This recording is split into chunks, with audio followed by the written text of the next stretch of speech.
Está entrando no ar Encontro com a Justiça, com o desembargador Ciro Darlan.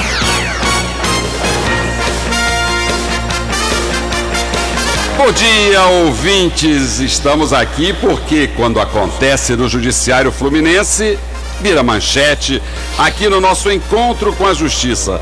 Voltando depois de um período de férias, de civilização, para recarregar as baterias, um lugar maravilhoso, onde será que nós um dia chegaremos lá, hein, desembargador Rogério? Mas antes eu queria agradecer aos nossos ouvintes por essa audiência maravilhosa que o programa Encontro com a Justiça está tendo, sobretudo que foi mantida e com muita qualidade aí na minha ausência, com o comando do desembargador João Batista Damasceno, o nosso poeta querido Antônio Carlos Esteves, que é o homem que explica a razão do nosso programa Encontro com a Justiça, e o desembargador Rogério de Oliveira. Voltando ao trabalho, voltando aqui, explicando sempre que os nossos ouvintes são os mais importantes nessa interação do Judiciário com os ouvintes da Rádio Manchete. Hoje nós vamos ter um programa muito especial falando sobre os 25 anos do Estatuto da Criança e do Adolescente, e você, ouvinte, pode e deve participar do nosso programa, porque você é a personagem principal. Disque 35720760. Chame Bárbara. Bárbara já está aí atenta para anotar as suas perguntas e para que você possa dialogar com os nossos convidados. E você também pode fazer através do nosso e-mail, encontrocomajustiça@gmail.com. E ainda assista ao vivo e a cores, e vão ver aqui o perfil dos nossos convidados, dos nossos debatedores, no site www.redejuridicatv.com.br. Agradecendo o desembargador João Batista Damasceno, eu soube que eu quase perdi o emprego, que você foi um sucesso aqui de audiência, a garotada toda, sobretudo a garotada do sexo feminino que estava assistindo você no nosso redejuridicatv.com.br, ficou encantado com a sua apresentação, e eu quero agradecer aqui ao público por ter sido comandado o programa Encontro com a Justiça por esse maravilhoso cientista político, professor, um homem que sabe das coisas e faz as coisas acontecer. Não adianta pressão, não. Não adianta, porque o cara não cede. Ciro, olha, foi um prazer muito grande, né? Ter estado aqui, né, nesse período que você estava, as 3 semanas você estava em férias. Agora você é insubstituível, né? Evidentemente até os nossos companheiros aqui, o Rogério, né? Bom dia, Rogério, o Antônio Carlos, né? Eles próprios falaram: olha, o Damasceno, o programa transcorreu muito bem, os ouvintes tiveram uma boa recepção, mas o Ciro é insubstituível. Sem o Ciro, né? Não dá, né? Sem o Ciro não dá. Você tem que continuar aqui no comando do programa, né? Com esse vozeirão, com essa sua prática social, com essa difusão da cultura da cidadania, tira, né? Essa difusão da cultura da cidadania, da cultura democrática. Eu acho que, né, você é insubstituível, Ciro. Aqui o patrão é o povo, e o povo ela admite divergência, né? Esse é o patrão admite bom. O contrário, né? Admite pensamentos contrários e não vai querer demitir quando a gente pensa de forma diferente. Por isso o nosso patrão é o povo, e o povo é que está aqui nos dando o privilégio dessa audiência, até porque, doutor, meu poeta querido Antônio Carlos, você está com saudade das suas poesias. Hoje é o Dia da Lei. Comemora-se hoje, mundialmente, o Dia da Lei. Como é que é isso? Essas comemorações, desembargador, para o senhor que traduz para os nossos irmãos que estão nos ouvindo o que é a justiça, eu acho desnecessário, porque a lei é de sempre, a lei é diária. A lei não tem uma explicação, a não ser nos livros frios da teoria jurídica, é que a gente quer saber o que é a lei. A lei somos nós, todos. A lei somos nós. E o que é a poesia? Pois é, aqui hoje, excepcionalmente, eu queria explicar o que é a poesia no programa. É apenas um arrumar de palavras, mero organizar de pensamentos, manifestações intensas, sem travas, doces registros de raros momentos. Que maravilha! Nosso ouvinte pode ler essa poesia na nossa página do Facebook, Encontro com a Justiça. Logo mais já estará à disposição essa e todas as poesias do nosso poeta mor, Antônio Carlos Esteves. Depois de Antônio Carlos Esteves, eu não leio mais nenhum outro poeta, porque ele é insuperável. E o nosso convidado de hoje, nessa primeira hora, é o vice-presidente do Conselho Municipal dos Direitos da Criança e do Adolescente. O Estatuto da Criança e do Adolescente comemora esse ano, agora, no mês de julho, dia 13 de julho, 25 anos de vigência. Será que está mesmo em vigência? Doutor José Pinto Monteiro, meu querido amigo de tantos anos, um homem comprometido com a causa da criança, um empresário da causa da criança, um homem que há muitos anos se dedica a essa causa, é hoje o nosso entrevistado. Bom dia, doutor José Pinto Monteiro. Bom dia, doutor Ciro, bom dia, desembargador Rogério, desembargador João Batista. Bom dia, doutor Monteiro. Nosso poeta, desembargador Antônio Carlos Esteves. Bom dia para os ouvintes também. Bom, esse não é o melhor momento para se comemorar o Estatuto da Criança. O Estatuto tenha bons motivos de comemoração. Rio de Janeiro, nem tanto. Mas eu vou iniciar a minha exposição falando das coisas que nós estamos programando para essa... As coisas boas, né? As coisas boas, né?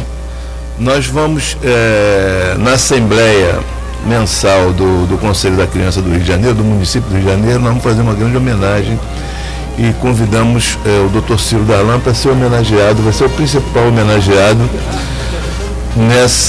nesse dia em que vamos dedicar a Assembleia do Conselho Municipal à comemoração do Estatuto.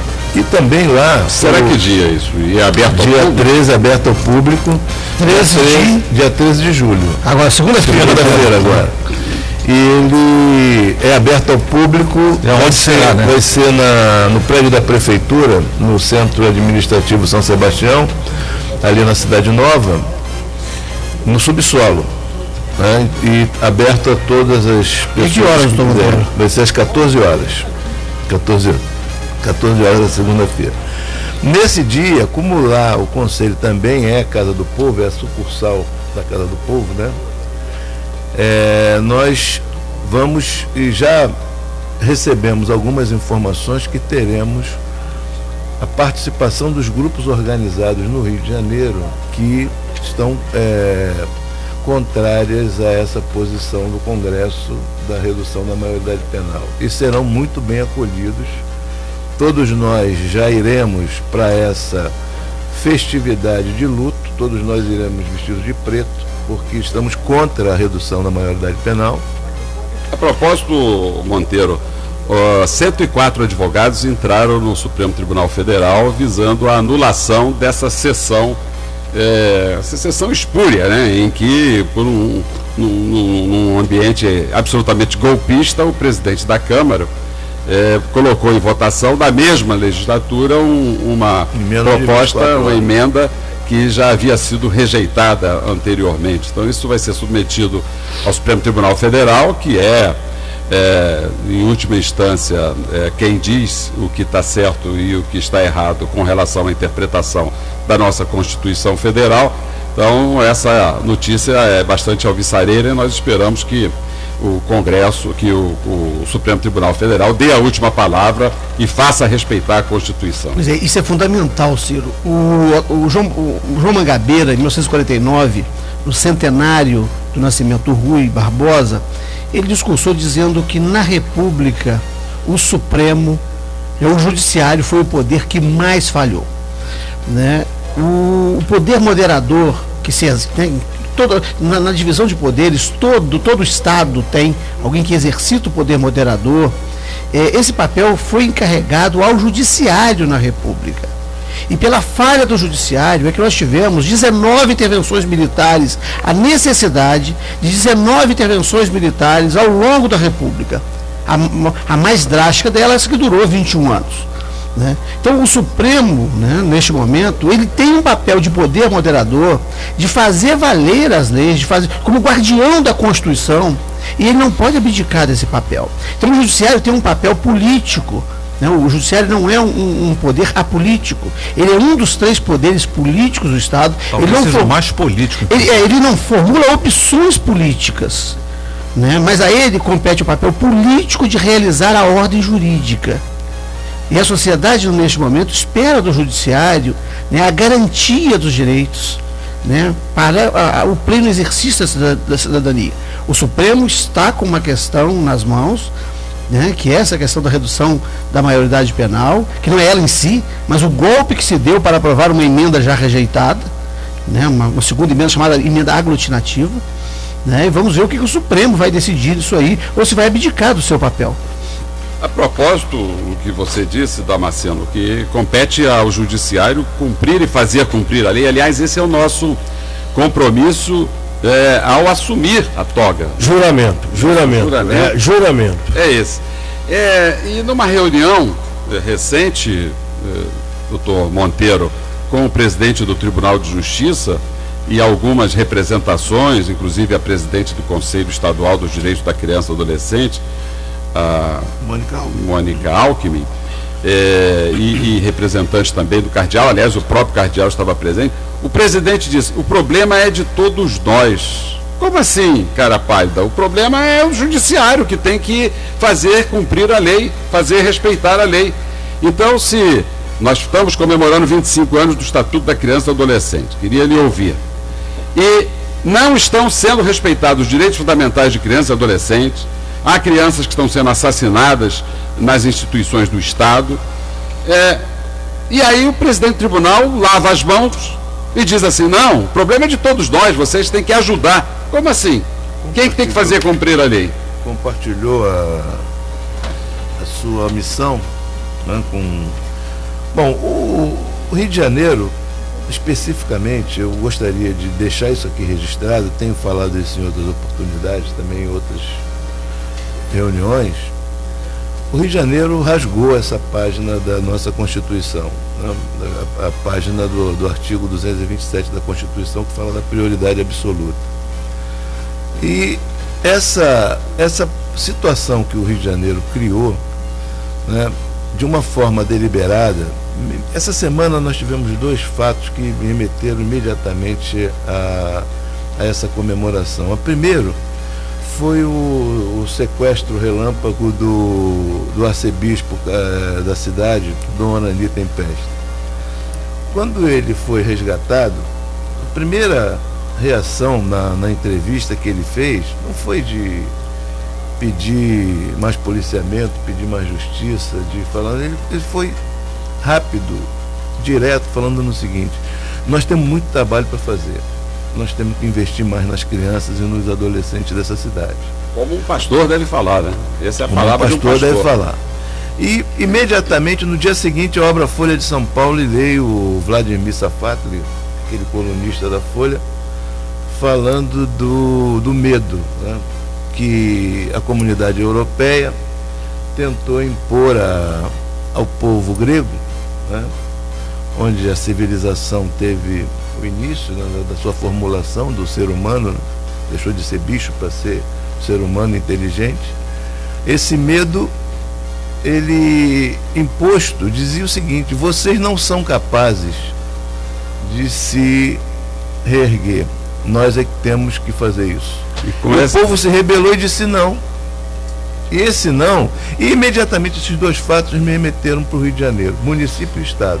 Nesse mesmo dia, doutor Monteiro, no dia 13 de julho, né, dia que comemoramos os 25 anos do Estatuto da Criança e Adolescente, está havendo um debate muito interessante na OAB do Rio de Janeiro, que fica ali na Avenida Marechal Câmara, 150, 9º andar, a partir das 18 horas, sobre o Estatuto da Família, que é um outro tema importantíssimo, que está sendo empurrado goela abaixo por esse cidadão ditatorial, Eduardo Cunha, que quer empurrar um estatuto da família que é um retrocesso, onde... Que é da família dele, da né? família dele, né? Ou da família dos cupichas dele. La família, deve ser la família. La família. La família. Estatuto de la família, é diferente. Então vai haver um debate lá com participação de vários especialistas na OAB, né? Mas voltando ao nosso tema da comemoração dos 25 anos do Estatuto da Criança e do Adolescente, doutor Monteiro, e o Conselho Municipal? Explica para o povo, que o povo precisa entender. O que o Conselho Municipal de Direito da Criança faz? Qual é o papel do Conselho? Quais são as atividades dos conselheiros? Quantos conselheiros tem? Vamos lá, vamos para conversar com os nossos ouvintes, explicando melhor. O senhor é presidente de um conselho. Que conselho é esse? O que esse conselho faz? Bom, o Conselho Municipal de Direito da Criança, ele tem como responsabilidade principal a formulação, a fiscalização de programas voltados para crianças e para adolescentes. Programas amplos, né? Programas que falem de políticas públicas de proteção integral da criança e do adolescente. Eu tenho que, lamentavelmente, voltar, doutor Ciro, essa questão da origem dos problemas dos conselhos no estado do Rio de Janeiro. Esses conselhos que têm que ter uma visão, aliás, tem que ter na sua composição uma paridade, ele tem que ter organizações sociais voltadas para o trabalho com criança e adolescente eleitas entre si, e a indicação do governo, dos governos municipais e do governo estadual, porque existe um conselho estadual também, e o nacional também, indicadas pelo principal governante, ou pelo governador ou pelo prefeito. Na sua origem, essas deliberações já começam equivocadas, né? A criança não é uma questão de assistência social, a criança é uma questão multidisciplinar. Então, todos os conselhos... Nem de choque de ordem, né? E nem de choque de ordem. Então, todos os conselhos do estado do Rio de Janeiro, todos sem exceção, são orientados pela Secretaria de Assistência Social. Todos sem exceção. Tivemos um pequeno período onde se fez valer a autoridade do Conselho. A autoridade do Conselho, um período de um presidente que está aqui ao meu lado, doutor Ciro Darlan, que fez valer a sua Constituição, e o Conselho Estadual teve ligado ao gabinete do governador. Mas foi um tempo rápido. Assim que ele saiu, o governador se propôs a imediatamente repassar isso para a assistência social. É interessante que o governador daquela época, ele não me demitiu, não, né? Não. Esperou acabar o mandato. Esperou acabar o mandato. E também isso vem acontecendo nos municípios também. É comum nos municípios, quem vai tratar desse assunto da assistência social é a primeira-dama, tendo ou não cargo honorífico, né? Um cargo honorífico. Figura em quem ninguém vota. E, né? O que acontece normalmente é que esses conselhos passam por um processo de desidratação, passam por um processo de enfraquecimento. E revendo essa questão dos gregos, né, eles querem impor a gente essa incapacidade de administrar essa questão social pela sua complexidade. Então eles querem trazer isso para o governo fazer. E o que acontece é que a prioridade absoluta, ela deixa de ser até prioridade, porque, para os senhores terem uma ideia, no nosso conselho, no ano passado, nós soubemos da votação do orçamento porque um conselheiro tutelar estava na Câmara dos Vereadores e telefonou para o nosso presidente atual, do Danilo Groff, perguntando por ele: ué, você não está aqui, nem você, nem o Monteiro? Mas está aqui aonde? Doutor Monteiro, só para encaminhar aqui uma pergunta, nós recebemos várias pessoas ligadas aos movimentos de apoio à criança e adolescente. E uma reclamação assim, contundente, frequente, é a falta de verba do município direcionada a essas associações. O Conselho tem intercedido nisso, tem interferido, tem pressão nisso? Nós entrevistamos aqui, complementando essa pergunta, doutor Monteiro, nós recebemos aqui o Balé de Santa Teresa, né, que é uma ONG que presta um trabalho muito interessante. Escola de Música de Acari, que também está quebrado. E que relatou isso aqui, né, dessa falta de apoio a esses projetos que são desenvolvidos com crianças, né, moradoras nas favelas. Como é que tem funcionado isso? O que o Conselho pode fazer nesses casos? Talvez, doutor Monteiro, seja importante para o ouvinte, porque a essa altura nós estamos passando uma imagem de desesperança. Mas é preciso que se diga o que se faz para combater esses abismos. Essa crise grega, né? Essa crise, boa imagem, né? Não sei se, mas está bem, essa crise grega. Eu não tenho nenhuma pretensão de mudar esse quadro com uma entrevista.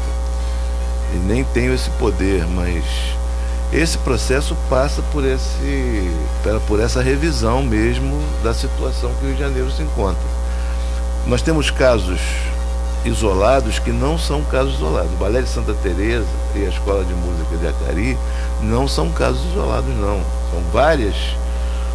Ontem nós fizemos um levantamento para apresentar para o Fórum DCA e nós temos, por exemplo, convênios que foram firmados entre o governo e entre a atividade social da Ponta, a organização social da Ponta, de 2011, que não foram assinados ainda. Então nós estamos falando de 11, 12, 13, 14, 15. Então, eu acho que essa questão ela não é uma questão simples de se solucionar. Ela é uma questão que ela é complexa sim, mas nós temos capacidade para isso, desde que o governo empodere esses conselhos. Esses conselhos, todos, não estou falando só do município do Rio de Janeiro, têm dificuldades com a administração, têm dificuldades de equipamentos, têm dificuldades. E quem fomenta, quem coloca os recursos nesse conselho, não é o Estado. Quem coloca esses recursos nesse conselho são as empresas através do Fundo da Infância e do Adolescente. Agora, doutor Monteiro, esses conselheiros, eles são remunerados de alguma forma ou um trabalho voluntário? Não, são todos voluntários, tanto do governo, eles recebem lá pela pasta que ocupam. E nós, da sociedade civil, nos voluntariamos e até fazemos campanha para ser eleitos para lá. Deixa eu aproveitar a oportunidade para explicar ao nosso ouvinte que a sociedade atua assim, e num percentual inacreditável, porque são entidades, são pessoas que abnegadas se dedicam à feitura do bem. E os nossos ouvintes estão participando já do nosso debate através do telefone 35720760. E a Doralice, obrigado Doralice pela sua participação aqui. Ela pergunta aqui, doutor Monteiro, as creches nas comunidades recebem fiscalização ou recebem também doação desse fundo do Conselho? Obrigado, Doralice. Obrigado, Doralice, pela pergunta, mas a fiscalização com certeza. Agora, as doações, elas têm que passar por um processo de inscrição, e era nisso que eu queria também passar para os nossos ouvintes essa dificuldade que existe. Hoje, esse processo de desorganização faz com que no Rio de Janeiro, só no município do Rio de Janeiro, tenhamos 2.700 instituições voltadas para criança e adolescente. E apenas 600 estão registradas no Conselho. Tamanha é a dificuldade de acesso para isso.